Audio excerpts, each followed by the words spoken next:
Wa na'udzu billahi min shururi anfusina wa min sayyiati a'malina. May yahdihillahu fala mudilla lahu wa may yudlilhu falan tajida lahu waliyyan mursyida. Asyhadu an la ilaha illallah wahdahu la syarikalah wa asyhadu anna Muhammadan abduhu wa rasuluh la nabiyya wa la rasula ba'dah. Ikhwati fillah, hadirin hadirat kaum muslimin dan muslimat yang dimuliakan Allah. Mari kita awali kajian kita dengan memuji Allah Subhanahu wa ta'ala. Alhamdulillah, pada malam ini kita kembali dimudahkan oleh Allah untuk menikmati majelis ilmu. Majelis ilmu itu nikmat. Maka Nabi mengatakan itu adalah taman surga. Dan yang ada di surga hanya nikmat.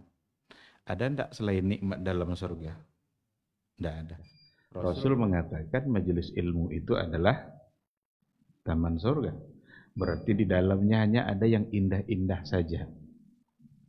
Dan malam hari ini alhamdulillah kita dimudahkan oleh Allah untuk duduk sejenak. Kita berikan waktu kita untuk mendengarkan ayat-ayat Allah. Kita berikan waktu kita agar kita lebih mendekatkan diri kita kepada Allah dengan cara memahami hukum, aturan-aturan ayat-ayat yang ada dalam Al-Quran atau pesan-pesan yang ada di dalam sunnah Rasulullah Sallallahu Alaihi Wasallam.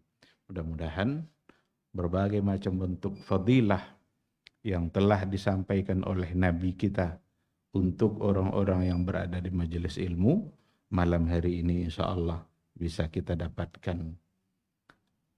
Jiwa semakin tenang, diliputi oleh rahmat dan kasih sayang Allah, mendapatkan doa-doa baik dan doa keampunan dari para malaikat-malaikat Allah. Bahkan kata Rasul juga orang-orang yang berada di majelis ilmu, wa dzakarahumullahu fi man indah. Mereka disebut dan dibangga-banggakan oleh Allah di hadapan makhluknya di atas langit sana. Oleh karena itu tidak ada sedikit pun ruginya kalau seandainya kita berada di majelis ilmu. Apalagi majelis ilmu yang ada di antara dua solat. Solat maghrib menjelang solat isya. Ada hadis Nabi mengatakan, siapa yang meninggalkan rumahnya menuju rumah Allah, tujuannya adalah untuk sholat, maka mulai dari keluar rumah itu ada malaikat yang mendoakannya. Allahumma ighfir lahu warhamhu wa tub alaih. Ya Allah, ampuni dia, sayangi dia, terima taubatnya. Doa itu didapatkan terus selama dalam perjalanan. Sampai dia masuk ke dalam masjid. Dan selagi dia berada dalam masjid itu, terus didoakan oleh malaikat.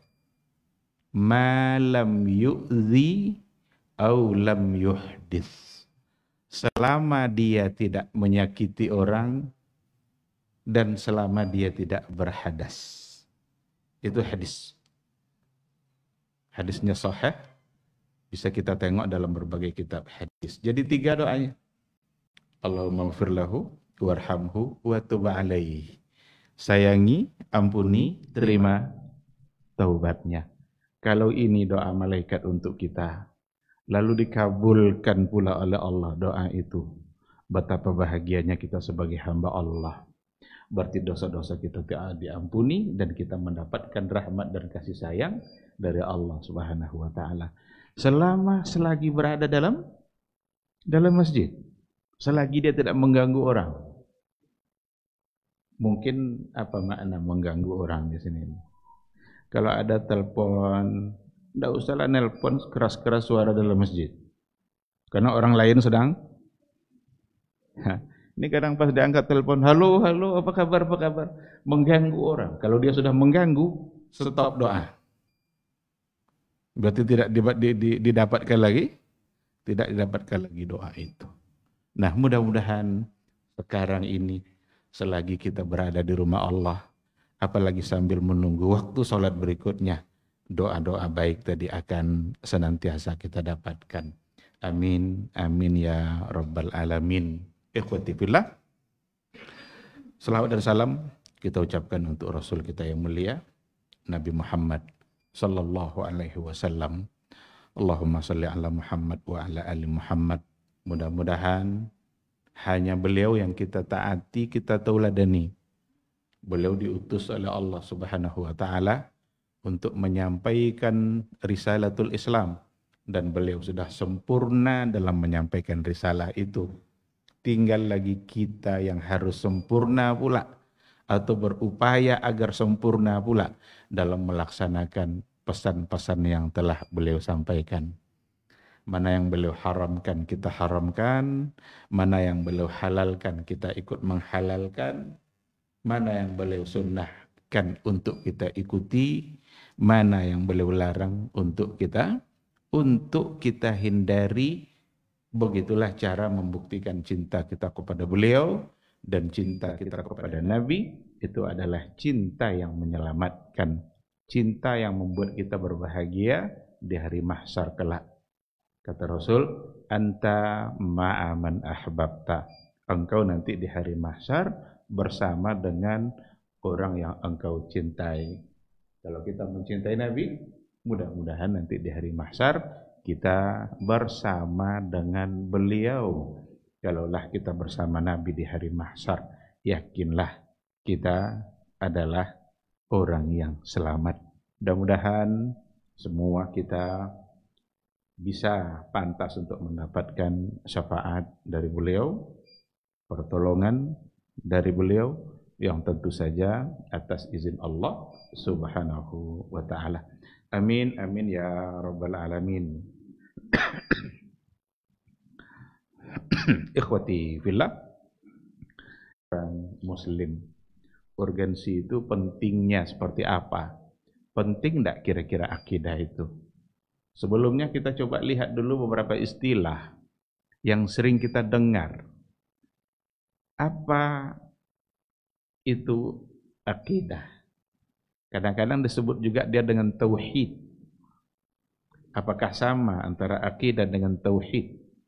Atau ulama-ulama terdahulu, ulama-ulama pada masa dahulu itu menyebut akidah itu dengan sunnah.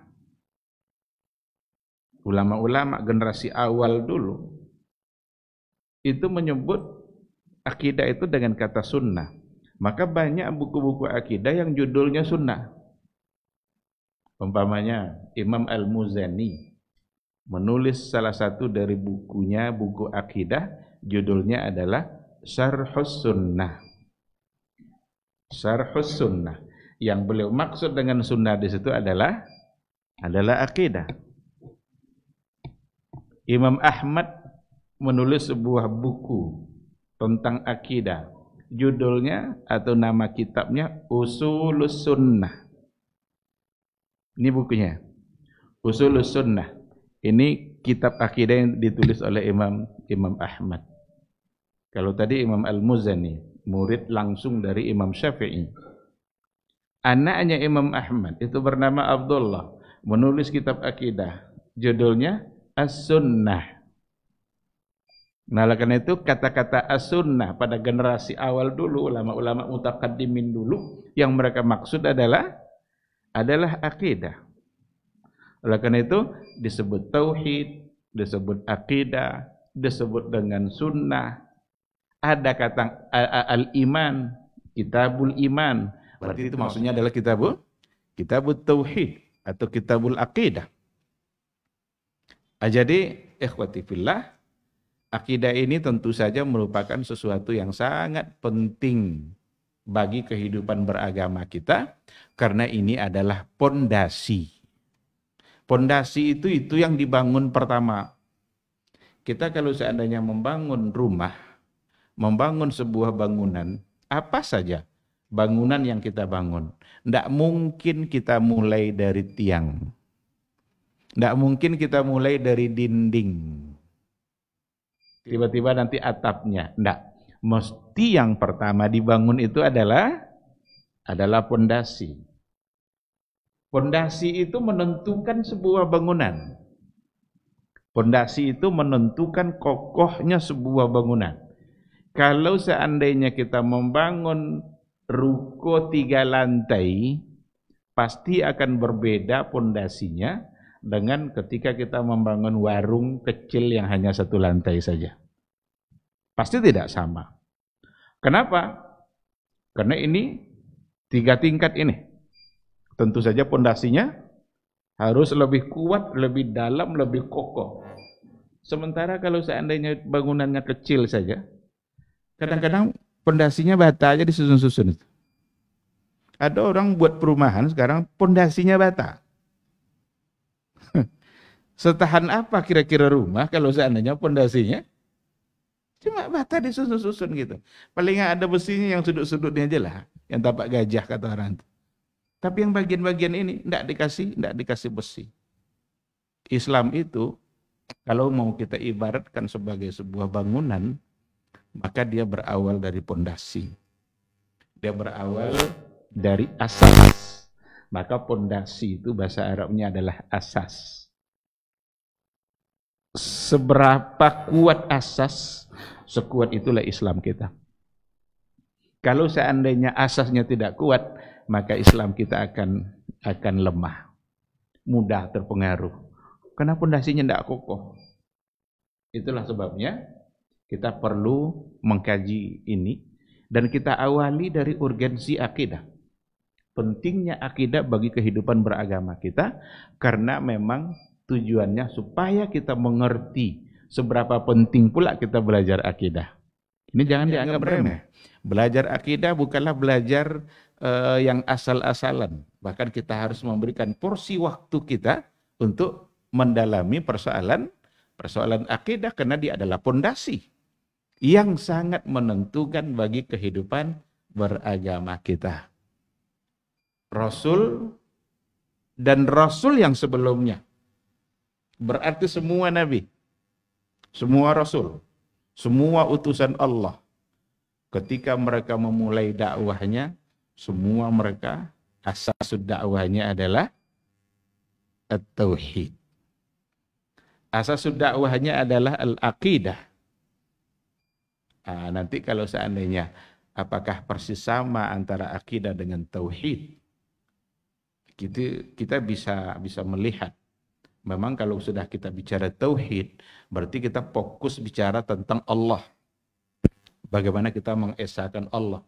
Tapi kalau kita bicara akidah, itu lebih luas daripada kata tauhid. Karena ketika bicara akidah, kita tidak sedang hanya bicara Allah. Bicara tentang hari kiamat umpamanya. Ini akidah. Bicara tentang beriman kepada al-anbiya war rusul. Itu adalah akidah. Maka akidah itu cakupannya lebih luas. Semua yang menjadi bagian dari usuluddin masuk dalamnya disebut sebagai akidah. Yang salah satunya adalah persoalan tauhid, mengesahkan Allah. Dan ini yang paling pokok memang karena berawal dari tauhid. Berawal dari keimanan kita kepada Allah. Baru nanti yang lain bisa ngikut. Kekuatan iman kita kepada Allah itulah nanti akan menentukan poin-poin yang berikutnya. Tapi yang jelas bicara akidah ini bicara pondasi. Yang pertama sekali tentu yang akan dikedepankan pembahasannya adalah masalah tauhid. Karena para nabi mulai dari nabi pertama sampai nabi yang terakhir asasu da'watihim at-tauhid. Asas pondasi dari dakwah mereka semuanya mereka memulai dengan persoalan tauhid. Belum akan masuk kepada pembebanan hukum yang lain sebelum dibangun dulu pondasinya oleh Rasul yang diutus oleh Rasulullah Sallallahu Alaihi Wasallam atau oleh nabi-nabi yang sebelumnya. Kita bisa lihat juga, itulah sebabnya bahwa pondasi agama ini semuanya sama. Maksudnya semua yang dibawa oleh Rasul dan nabi-nabi sebelumnya itu pondasi dan akidahnya sama. Yang berbeda di antara mereka hanyalah syariat. Dari nabi pertama sampai nabi terakhir, akidah yang diajarkan itu sama. Tauhidnya sama. La ilaha illallah. Semua nabi mengajarkan itu. Ketika Nabi Hud diutus kepada kaum Ad. Wa ila adin akhahum Hud. Kepada kaum Ad, Allah utuslah Nabi Hud. Apa pesan Nabi Hud kepada kaum Ad? Ya qaum, u'budullah, ma lakum min ilahin ghair. Hai kaumku, sembahlah Allah saja. Enggak ada yang pantas disembah oleh kalian selain daripada Allah. Nabi Saleh, Nabi Syuaib, masing-masing diutus oleh Allah kepada kaumnya. Pesannya sama. Ya qaumi, wahai kaumku, u'budullah, sembahlah Allah saja. Malakum min ilahin ghairi. Enggak ada yang pantas kalian sembah selain daripada Allah. Maka semua nabi, semua rasul dari awal sampai akhir tauhidnya sama. Karena ini asas. Bangunan yang di atasnya nanti bisa berbeda. Dan memang kenyataannya berbeda. Ada hal-hal yang dulu dibolehkan, sekarang malah dilarang. Dulu menjadi sesuatu yang disyariatkan sebagai andalan. Pada masa Nabi, syariat Nabi malah menjadi yang diharamkan. Pada masa Nabi Adam, itu boleh nikah dengan saudara kandung. Pada masa Nabi Adam. Maka anaknya lahir, dua-dua, sepasang-sepasang. Dinikahkanlah. Karena anak kandung Adam semua. Boleh nikah dengan saudara kandung. Kenapa boleh? Tidak ada yang lain, itu yang ada. Kalau sempatlah tidak boleh tuh, manok lecai. Tapi pada masa Nabi Muhammad Sallallahu Alaihi Wasallam justru itu menjadi terlarang. Jangankan dengan saudara kandung, dengan saudara sesusuan saja nggak boleh. Apalagi saudara kandung, seibu dia. Orang yang sama menyusu satu ibu saja, walaupun orang tuanya berbeda. Itu haram untuk nikah. Tapi beda dengan masa dahulu. Pada masa Nabi Musa, itu cara bertaubat, itu bunuh diri. Kalau ingin terhapus dosa, bunuhlah diri. Begitu diceritakan dalam Al-Quran. Tetapi pada masa Nabi Muhammad SAW, syariatnya justru itu adalah minal kabair. Jadi yang berbeda itu syariat. Sedangkan pondasi, sedangkan akidah semua sama. La ilaha illallah. Inilah kalimat tauhid. Inilah kalimat yang akan menyelamatkan kita. Inilah kalimat yang membuat kita pantas untuk dapat surga. Yang tidak boleh kita campuri sedikit pun dengan kesyirikan. Karena dengan kalimat ini, kalau sudah kita yakini, itu membuat ada rasa takut kita kepada Allah Subhanahu wa Ta'ala. Sehingga dalam menjalani kehidupan, kadang-kadang kita terjebak kepada perbuatan maksiat. Ada hal-hal yang selalu kemaksiatan itu terjadi, tapi ketika ada kalimat la ilaha illallah, maka dia pasti dapatkan surga. Pasti pada akhirnya nanti masuk surga. Karena modal masuk surga itu dia punya. Nah, oleh karena itulah Rasulullah SAW mengawali dakwahnya atau mengawali Islam syariat yang disampaikan oleh beliau. Nabi memulainya dari tauhid untuk membangun pondasi. Karena memang ini urgen sekali, ini penting sekali. Tidak mungkin seseorang dibebankan hukum dan tidak mungkin seseorang itu taat kepada hukum kalau seandainya dia tidak beriman dulu kepada yang menetapkan hukum. Kalau dia tidak percaya dulu kepada yang menetapkan hukum itu, tidak mungkin didapatkan ketaatan darinya. Kalau tidak diakui dulu oleh dia eksistensi Allah sebagai Rabb yang pantas untuk disembah, mesti itu dulu. Bahkan dalam kehidupan keseharian aja lah. Umpama terjadilah pemilihan kepala sebuah instansi atau umpamanya sekolah. Dipilihlah kepala sekolah. Tertunjuklah satu kepala sekolah. Lalu ada 2-3 orang yang tidak setuju kalau ini jadi kepala sekolah. Ini apapun aturan yang dibuat kepala sekolah ini yang 3 ini tidak laku sama dia. Boleh ikut ini untuk inyoy lagi. Karena dia sendiri tidak mengakui atau bukan tidak mengakui, tidak mau janinyo sadio jadi. Itu berlaku dalam berbagai hal. Oleh karena itu, untuk taat kepada Allah dibutuhkan dulu sejauh mana keyakinan kita terhadap Allah. Itu dulu. Yakinkah kita atau tidak? Itu membuat kita menjadi taat. Tapi kalau tidak yakin, yakinlah bahwa sesungguhnya sulit kita untuk mentaati Allah Subhanahu wa taala. Makanya persoalan tauhid, persoalan akidah itu sudah diawali oleh Allah melalui ayat yang pertama diturunkan.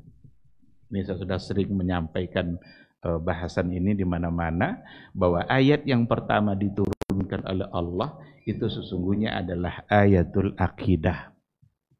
Itu ayat tauhid. Ayat yang mendudukkan eksistensi Allah sebagai Rabb yang pantas kita sembah karena Dia yang menciptakan kita. Apa ayat yang pertama turun? Iqra dalam 5 ayat pertama. Ini ayat akidah. Ini ayat tauhid. Kadang-kadang orang kalau membahas ayat ini pas nuzul Quran umpamanya, dibahaslah ayat ini. Dan cenderung pembahasannya nanti ini adalah ayat ilmu, ayat teknologi. Islam harus mengakui teknologi karena ayat pertama yang turun adalah membaca. Tidak sepenuhnya salah, tapi saya ingin mengatakan ayat yang pertama diturunkan itu adalah ayatul akidah, ayat tauhid. Allah ingin mendudukkan kedudukannya siapa dia dan siapa manusia. Maka bunyinya Iqra bismi rabbikal ladzi khalaq. Bacalah dengan menyebut nama Tuhanmu yang ini dia yang mencipta. Siapa yang diciptakannya? Khalaqal insan min 'alaq. Menciptakan manusia dari apa arti 'alaq? Dari mana asal manusia? Adam diciptakan dari apa? Allah sebutkan bahwa Dia Khalik dan insan makhluk, bahkan makhluk yang diciptakan dari sesuatu yang hina. Ini ada maksud ini. Ada tujuan. Seolah-olah Allah ingin mengatakan, saya Khalik, kalian makhluk, dan asal kalian adalah sesuatu yang sangat hina. Sangat tidak pantas kalian mendurhakai saya. Maka melalui ayat yang pertama ini, Allah pastikan dulu. Hei insan, ingat, saya Khalik, kalian makhluk. Kita, kalau sudah benar-benar meyakini ini, kita adalah makhluk dan Allah adalah Khalik, insya Allah taat kita. Karena hakikat dari Khalik adalah memiliki semua kelebihan. Sementara hakikat makhluk adalah memiliki semua kekurangan. Yang besar Allah, yang kecil, yang mulia Allah, yang hina, yang kaya Allah, yang miskin. Yang kuat Allah, yang lemah itulah. Maka Khalik padanya semua kelebihan. Sedangkan makhluk semuanya ada padanya ada semua kekurangan dan kelemahan. Ini yang ingin dijelaskan dulu.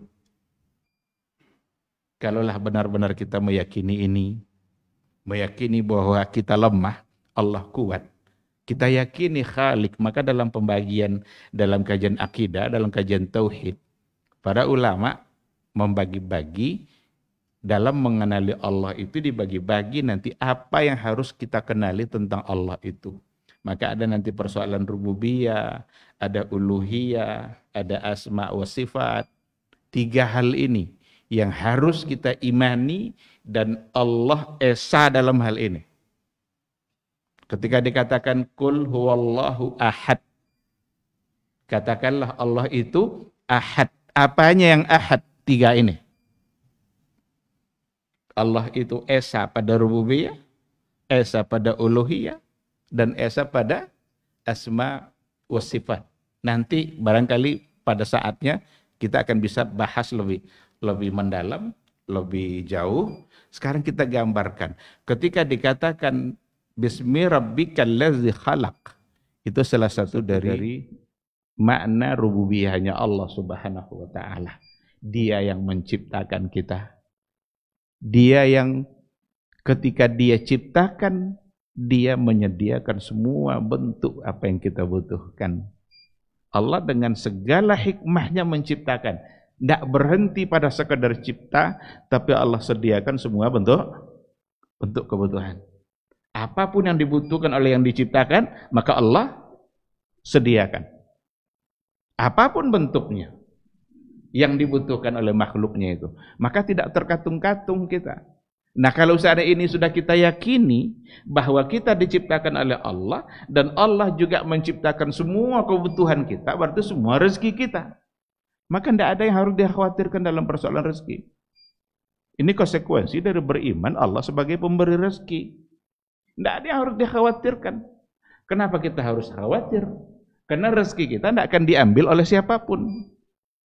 Dan rezeki orang tidak akan pernah pindah pula ke kita kalau memang itu bukan bagian kita. Tidak ada yang harus dikhawatirkan. Dan tidak mungkin habis waktu kita gara-gara mencari rezeki, karena tidak akan pernah kita bisa mendapatkan kecuali yang sudah ditetapkan oleh Allah. Ada orang yang sampai tinggal sholat gara-gara ngejar rezeki. Belum masuk waktu subuh sudah keluar dari rumah. Itu apa tujuannya kalau ditanya? Nyari encesoki. Belum pulang sampai ke rumah lagi kecuali habis waktu isya. Karena mencari rezeki. Padahal yang akan dia dapatkan hanya yang telah ditetapkan oleh Allah Subhanahu wa taala. Berarti dia belum yakin itu dengan bahwa sesungguhnya Allah yang mengatur persoalan rezeki. Kita bekerja harus, itu ikhtiar namanya. Itu adalah upaya kita. Itu al-akhdzu bil asbab. Bagaimana kita mengambil asbab untuk mendapatkan rezeki. Kan orang bilang rezeki di tangan Allah. Jodoh di tangan Allah. Sekarang gimana caranya biar pindah ke tangan kita? Kan rezeki tangan Allah, berarti Allah yang menentukan. Gimana cara biar pindah ke tangan kita? Ikhtiar. Ini ikhtiar. Maka ikhtiar kita semuanya adalah ibadah.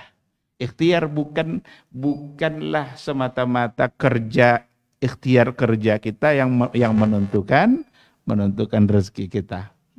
Banyak orang yang habis waktunya untuk bekerja, tapi rezekinya gitu-gitu aja. Ada orang yang santai-santai aja dalam kehidupan ini, saat sholat, saat dia ke masjid, kerja seadanya. Tapi melimpah banyak yang diberikan oleh Allah Subhanahu wa taala. Nah, oleh karena itu ada satu pernyataan dari Syekh Mutawalli Sya'rawi. Dia mengatakan bahwa tidak ada hubungan antara kerja dengan rezeki.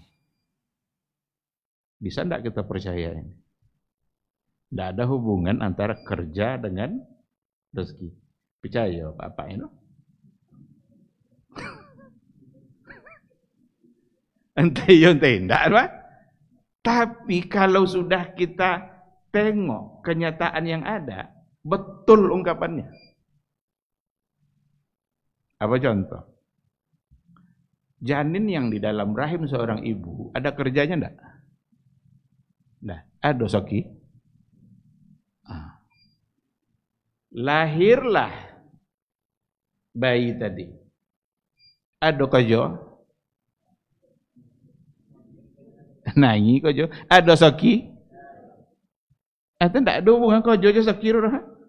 Iku ada tahu Soki kojo enggak nawur. Bekok lagodang sekali antau TK.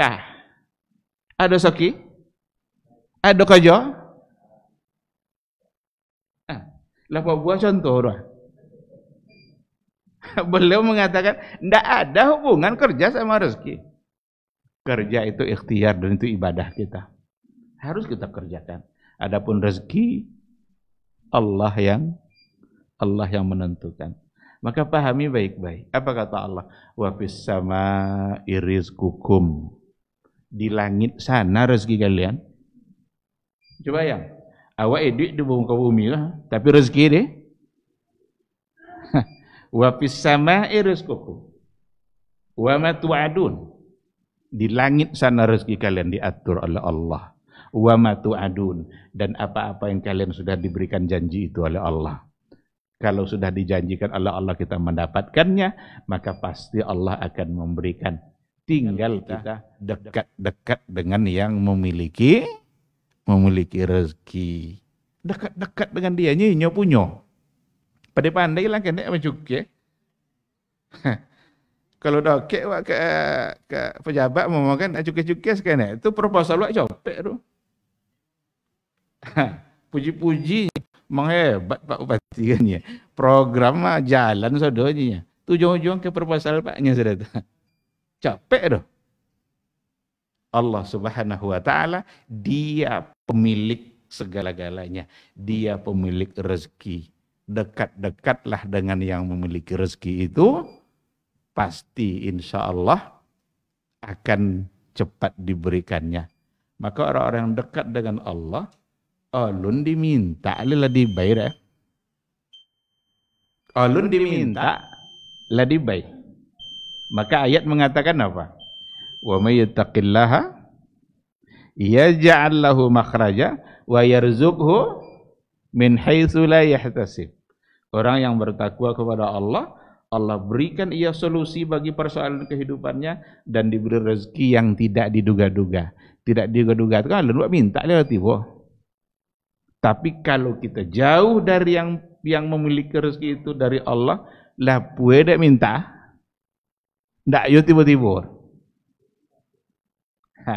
Lah, maka kalau ingin disegerakan, dekat dengan dia. Dan pondasinya sekali lagi adalah tauhid. Adalah bagaimana kita mengenal Allah Subhanahu wa taala. Masuk waktu Isya.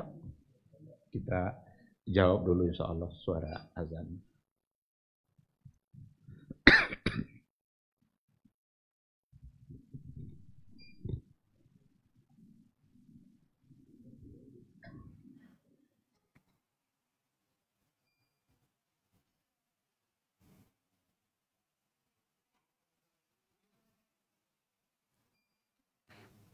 Allahu Akbar,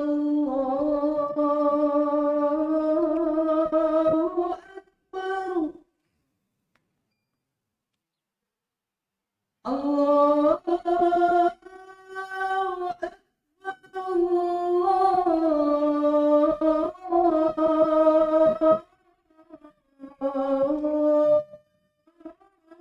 Allahu Akbar, Ashhadu an la ilaha illallah.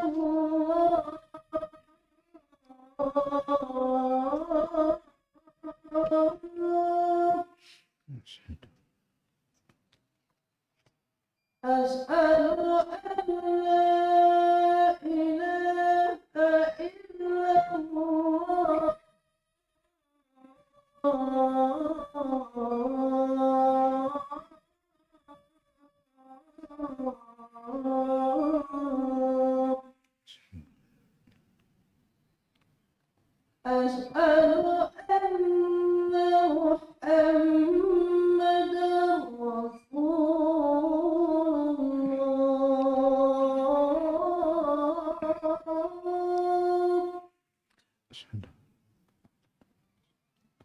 أشهد أن محمدا رسول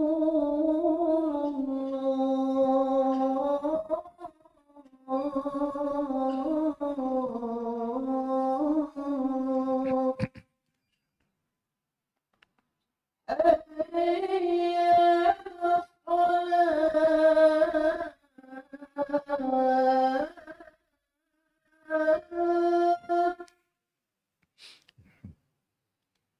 حي على الصلاة حي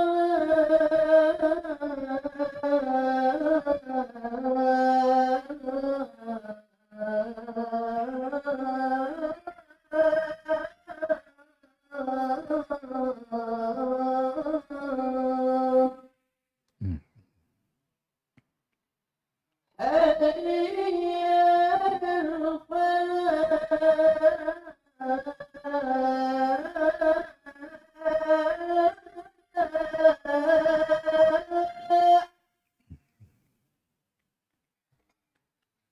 حي على الفلاح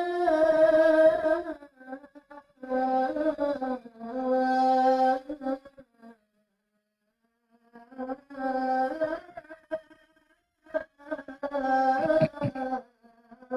الفلاح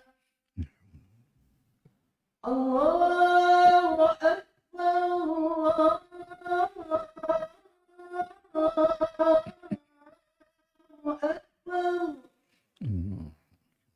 لا إله إلا الله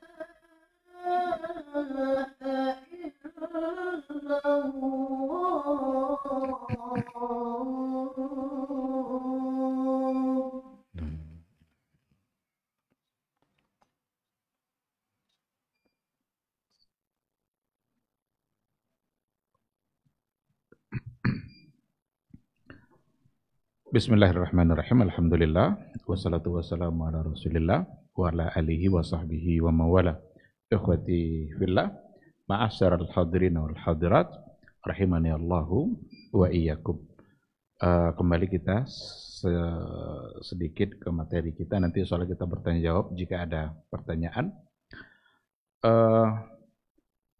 Ketika semua nabi memulai dakwahnya dengan tauhid, padahal nabi-nabi terdahulu itu menghadapi problem masyarakat yang berbeda. Pada masa Nabi Musa, itu yang paling banyak penyakit masyarakatnya adalah sihir. Bahkan sihir itu menjadi kekuatan bagi Fir'aun. Nabi diperintahkan oleh Allah untuk memulai dakwahnya dengan tauhid. Pada masa Nabi Lut, itu penyakit masyarakatnya beda lagi. Bukan persoalan sihir, enggak. Tapi LGBT, homoseksual. Laki-laki sama laki-laki, perempuan sama perempuan. Itu LGBT. Sekarang LGBT ingin disahkan. Waktu kembali penyakit umat Nabi Lut dulu. Dianggap sebagai hak azazi. Nah, dengan penyakit masyarakat yang berbeda, tapi Nabi Lut memulai dakwahnya dengan pondasi la ilaha illallah. Nabi Nuh pada masa Nabi Nuh, itu penyakit masyarakatnya pada masa beliaulah mulainya kesyirikan, menyembah patung. Karena ada orang-orang soleh yang hidup sebelum Nabi Nuh, itu dibuatkan patungnya. Tujuan pertamanya ya sekedar untuk mengingatkan, kok nampak doanya tiba sebagai ibadah. Abuik patung. Kalau nampak datang semangat ibadah. Tapi pada akhirnya generasi berikutnya sudah mulai salah paham. Generasi sesudahnya sangat fatal kesalahannya. Bukan lagi sekedar untuk mengingatkan kepada kebaikan, tapi justru mereka menganggap itulah yang harus disembah. Diutuslah Nabi Nuh, dan Nabi Nuh memulai dakwahnya dengan konsep la ilaha illallah. Semua nabi Dan pada masa Nabi Muhammad SAW, semua penyakit-penyakit Nabi yang umat Nabi yang sebelumnya itu ada pada masa Nabi Muhammad kita. Mau sihir, ada enggak pada masa Nabi? Ada. Apakah penyembahan patung ada? Ada. Apakah LGBT ada? Ada. Ada dalam hadis kata Rasul, kalau kalian ketemu, jika kalian ketemu dengan pelaku LGBT itu, kata Rasul, uqtulul fa'il wal maf'ul. Bunuh dua-duanya. Karena itu penyakit. Adanya hadis ini menandakan pada masa Nabi itu ada. Nah, apa yang ingin saya sampaikan? Berarti apapun kondisi masyarakat, kalau sudah menyimpang, apa saja bentuk penyimpangannya, dan penyimpangan itu ada pada masa kita semuanya, berarti solusinya tauhid. Solusinya berarti adalah bagaimana mereka mengerti dengan makna la ilaha illallah. Bagaimana mereka kenal dengan Rabb-nya.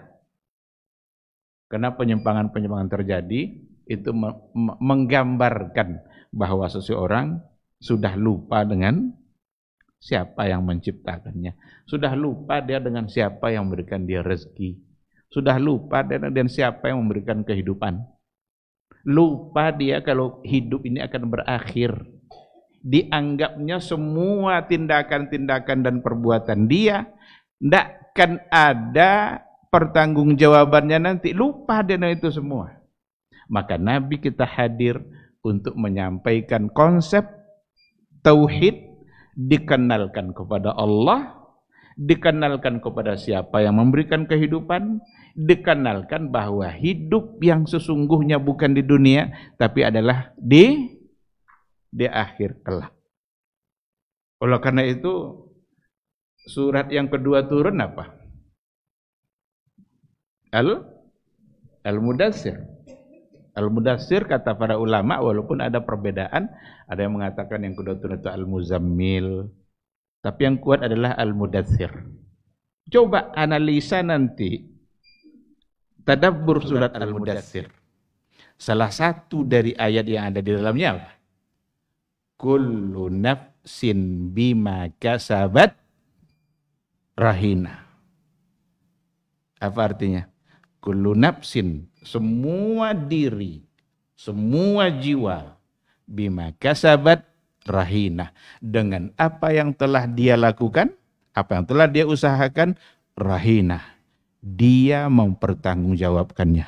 Itu di awal-awal surat kedua yang diturunkan.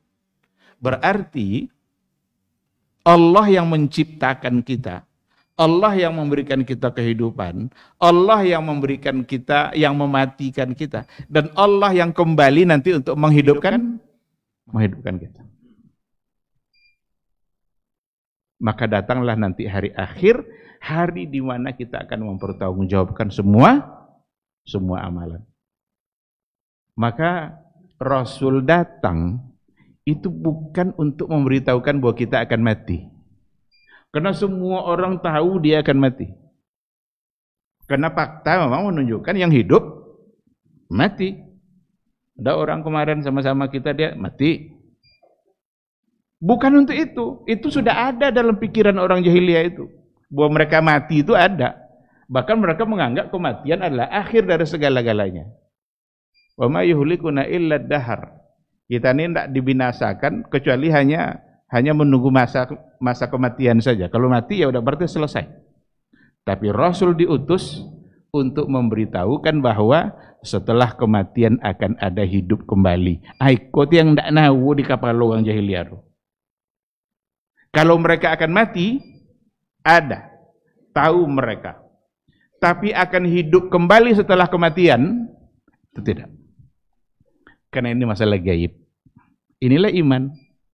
Maka iman itu rata-rata fokus pada perkara-perkara yang gaib. Dan untuk perkara yang gaib, kita sudah diingatkan oleh Allah dari awal-awal ayat sendiri. Sebagai tanda orang beriman itu harus percaya kepada yang gaib. Itulah kunci dari kata iman itu. beriman, percaya kepada yang gaib. Dan hanya Allah yang tahu perkara yang gaib. Maka disampaikanlah oleh nabinya dalam Al-Quran hal-hal yang datang dari Allah Subhanahu wa ta'ala. Apa ayat pertama dalam Al-Baqarah? Alif Lam Mim zalikal kitabu la raiba fihi hudal lil muttaqin. Terus allazina yu'minuna bil ghaib. Mereka-mereka yang beriman dengan yang gaib. Oh, lunci aja disabgir Allah Ta'ala dalam Quran. Pertama kali dia mulai yu'minuna bil ghaibi. Mereka yang beriman dengan hal yang gaib. Dan salah satu dari hal yang gaib itu adalah Allah. Di antara yang gaib itu adalah nanti ada hari mahsyar. Kita akan dibangkitkan, akan hidup kembali. Inilah awal-awal dari dakwah Nabi. Diperkenalkan kita kepada siapa yang menciptakan kita, siapa yang memberikan kehidupan, dan akan kemana kehidupan kita ini nanti berakhir. Inilah yang merubah kehidupan masyarakat jahiliyah. Maka muncullah generasi terbaik, sahabat-sahabat yang merupakan generasi terbaik yang ada di muka bumi ini. Nah, oleh karena itu, merubah masyarakat hari ini dengan segala macam bentuk penyakit dan kemaksiatannya, tidak ada cara lain kecuali awali dengan tauhid. Awali dengan konsep la ilaha illallah. Kenalkan dulu dia kepada Rabb, siapa yang menciptakannya. Allah berkehendak mutlak dalam kehidupan kita. Apapun yang dikehendaki oleh Allah bisa terjadi. Dan kita tidak bisa protes.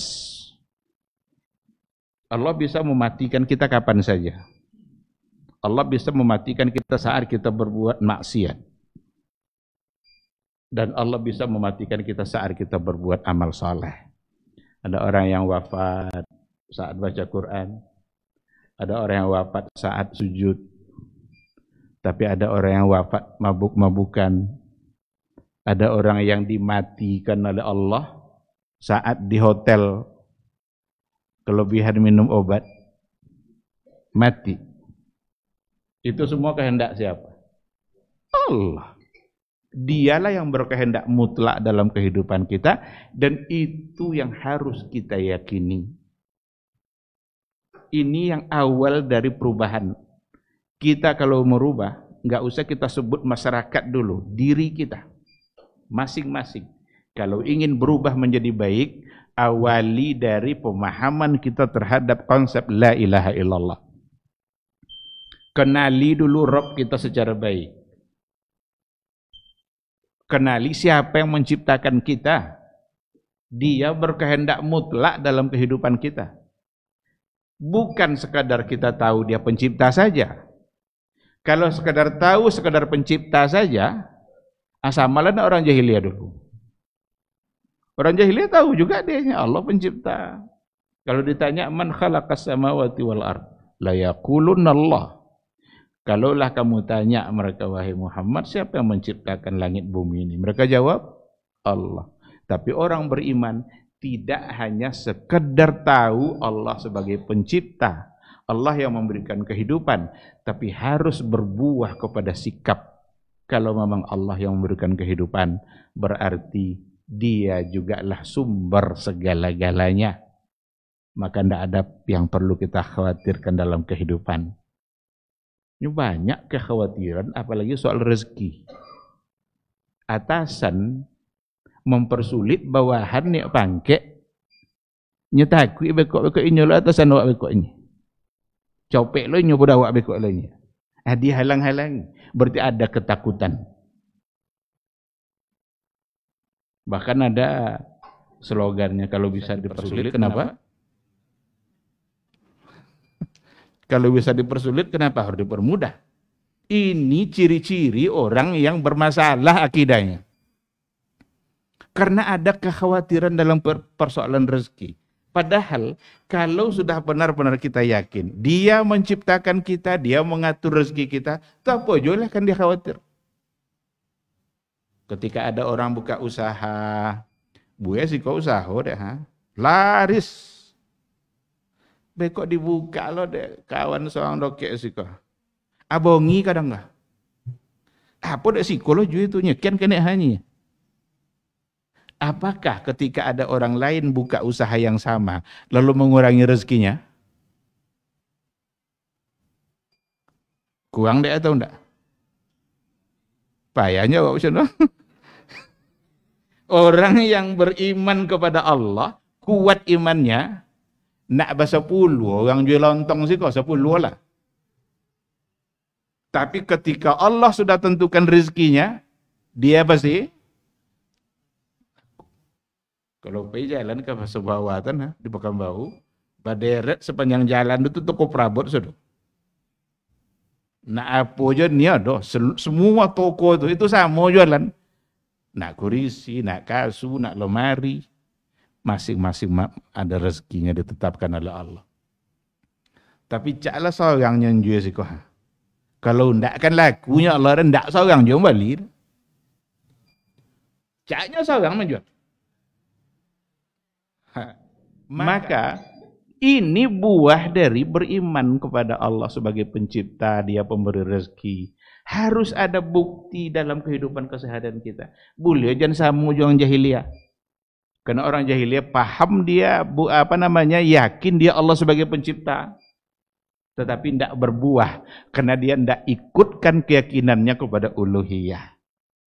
Nanti insya Allah ada saatnya kita berikan penjelasan lebih luas apa itu rububiyah, apa itu uluhiyah, dan apa itu asma wa sifat. Ini yang akan benar-benar merubah pribadi kita. Kita sekali lagi kalau mau berubah menjadi baik, awali perubahan dengan cara yang dimulai oleh Nabi. Persoalan akidah, tauhid kita, benarkan tauhid kita. Tapi kalau tauhid yang sudah bermasalah, pasti yang lain akan ikut menjadi masalah juga, dan kita sulit akan merubah keadaan kita menjadi lebih baik. Lahirlah orang-orang seperti Umar. Umar itu tidak sekenek duoko sebelum Islam dulu. Tidak sekenek duoko. Nabi tidak dibunuh orang. Bahkan cita-cita tertingginya adalah membunuh Nabi. Tapi ketika sudah dipahaminya la ilaha illallah, berubah total. Dan akhirnya dijamin masuk surga. Maka yang merubah pribadi sahabat itu tauhid. Inilah periode Makkah semua Nabi bicara tentang tauhid. Belum dibebani apapun, alun pas lah. Kalau pondasi sudah kuat, nak bangun lah, apa buat akan dibuat tiang buat lah. Nak jenis apa bata kok buat. Yang jelas pondasi sudah kokoh. Ikhwati fillah, mudah-mudahan nampak oleh kita urgensi akidah dalam kehidupan. Kalau ingin berubah menjadi lebih baik, awali dari tauhid. Awali dari memperbaiki iman kita kepada Allah. Sejauh mana pemahaman kita dan ilmu kita tentang Allah Subhanahu wa taala. Mungkin ini yang bisa saya sampaikan. Mohon maaf ya, kita lewat waktu, kita lewat tawi tapi aja. Jika ada pertanyaan, kalau seandainya ada, Waalaikumsalam warahmatullahi. Apa aja kok?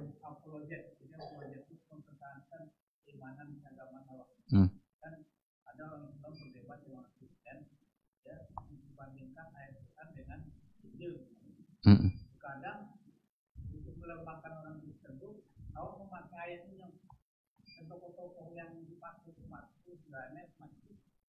Kau kedekan dalam hidup lama semuanya. Dan tentu kan tokoh menyanyikan juga itu dengan tokoh tadi sebagaimana penilaian dalam. Baik. Ini barangkali tidak bisa dijawab dengan satu kata. Tapi harus ditengok siapa yang melakukan itu. Jangan sampai kok awak sadio nak memancing ikan, tapi awak lain dah ikan. Awak dan nanyuk jadi. Makanya Rasulullah sallallahu alaihi wasallam Nampak dia di tangan Umar itu Taurat. Apa runya Rasul? Upo Taurat. Marah Nabi ketika itu. Cukuplah bagi kamu Quran saja. Ketika Quran sudah turun, Taurat itu dihapus. Yang ada hanya Al-Quran. Jadi ondok-ondok sekali di Umar tutu ya tangan condoka. Apa urunya Nabi? Upo Taurat.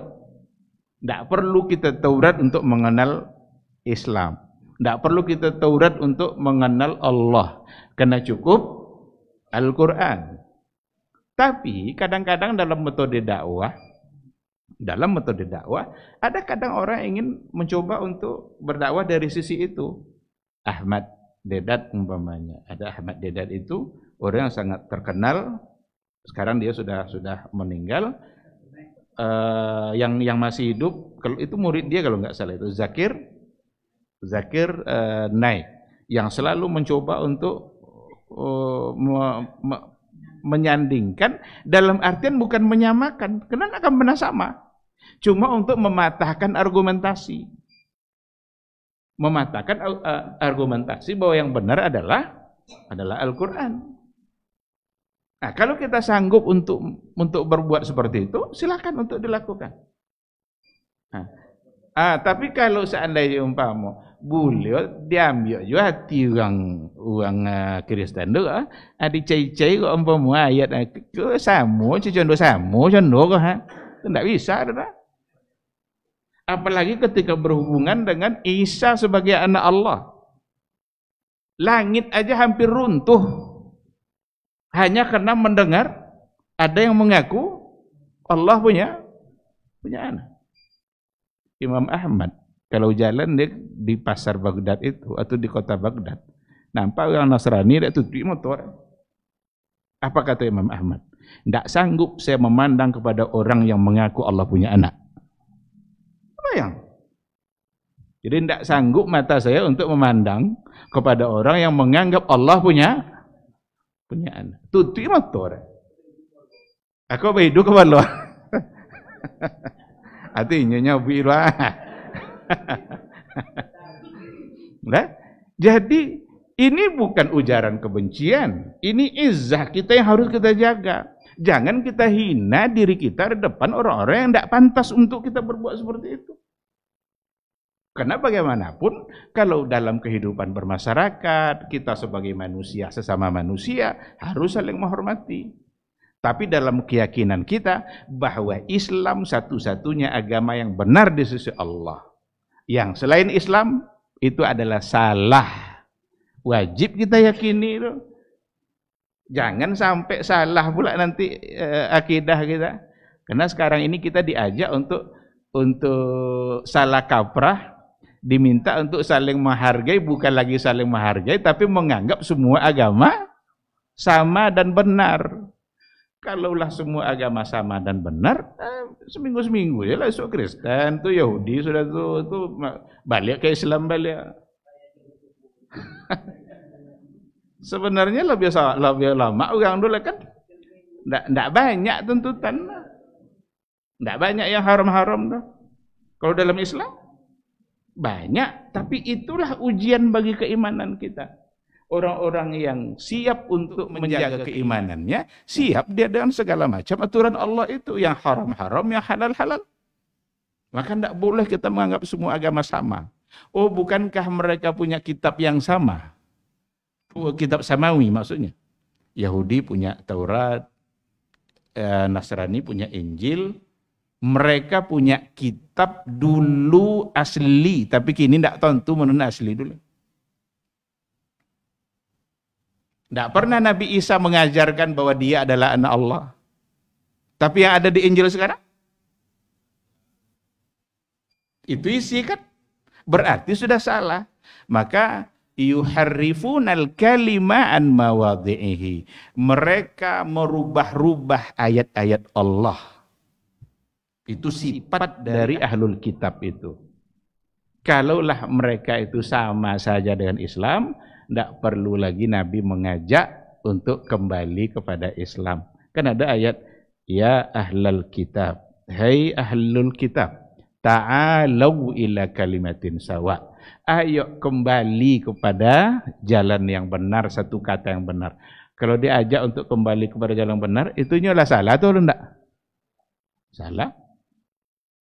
Muaz ibnu Jabal dikirim oleh Allah ke Yaman. Apa kata Rasul? Ya Muaz, innaka sata'ti qauman min ahlil kitab. Sungguh engkau akan berdakwah kepada kaum ahlul kitab. Berarti yang akan didatangi oleh Muaz ahlul kitab. Siapa ahlul kitab? Yahudi dan Nasrani. Maka kata Rasul, hendaklah yang pertama kali yang kamu dakwahkan kepada mereka, asyhadu an la ilaha illallah wa asyhadu anna Muhammadar Rasulullah. Kalau memang mereka diminta untuk diajak, mereka salah atau benar? Berarti salah. Maka semua ajakan untuk menganggap semua agama benar itu salah, menyimpang. Tidak boleh kita terima. Karena yang benar hanya Islam. Jangan diajak kita untuk membenarkan. Tapi kalau untuk menghargai pilihan mereka, nah silahkan. Ya, nak Yahudinya Yahudilah. Nak Nasraninya Nasranilah. Silahkan ambil pilihan. Tapi jangan dipaksa untuk mengakui bahwa mereka benar. Karena inna dina indallahi al-Islam. Yang benar di sisi Allah hanya Islam. Jangan rusak iman kita gara-gara moderasi kah namanya itu, demokrasi kah namanya, macam-macam. Ada moderasi beragama. Ini kacau balau sekarang konsep moderasi beragama itu. Itu mengacak-acak agama. Itu bukan moderasi beragama itu. Masa ngaji di gereja? Azan. Untuk apa? Tidak ada gunanya. Hanya sekedar ingin menunjukkan bahwa Islam menghargai. Dibawa pula mereka ketemu buat acara dalam masjid. Diawali acara mereka dengan membaca Al-Quran, berselawat kepada Nabi. Ini sesuatu yang tidak dapat dibenarkan. Kita harus menyuarakan ini. Kadang-kadang ada resiko. Wallahu a'lam, mudah-mudahan Allah memudahkan kita dalam berdakwah, dalam menyampaikan hal-hal yang seperti ini. Sudah jauh kali mundurnya beragama kita di Indonesia, karena yang petinggi-petingginya memang kacau-kacau terus. Maka membuat kita juga terpengaruh kepada hal-hal yang tidak seharusnya terjadi. Apalagi slogan-slogan moderasi beragama, itu sesuatu yang bisa ditebak bahwa di balik itu ada misi. Di balik itu ada sesuatu yang ingin dicapai. Maka sekali lagi, kalau seandainya iman kita kuat, insya Allah tidak akan terpengaruh dengan hal-hal yang seperti itu. Wallahu subhanahu wa ta'ala a'lam. Cukup. Sudah terjawab. Alhamdulillah. Baik, kalau sudah tidak ada, saya kira kita cukupkan sampai di sini. Mudah-mudahan majelis kita, majelis yang diberkahi oleh Allah, ada ilmu yang bisa kita terima. Yang benar itu semata-mata bimbingan dari Allah. Tapi kalau ada yang salah dan keliru, abaikan saja dan mohon untuk dimaafkan. Semoga Allah juga mengampuninya. Subhanakallahumma bihamdika asyhadu an la ilaha illa anta astaghfiruka wa atubu ilaik. Wassalamualaikum warahmatullahi wabarakatuh.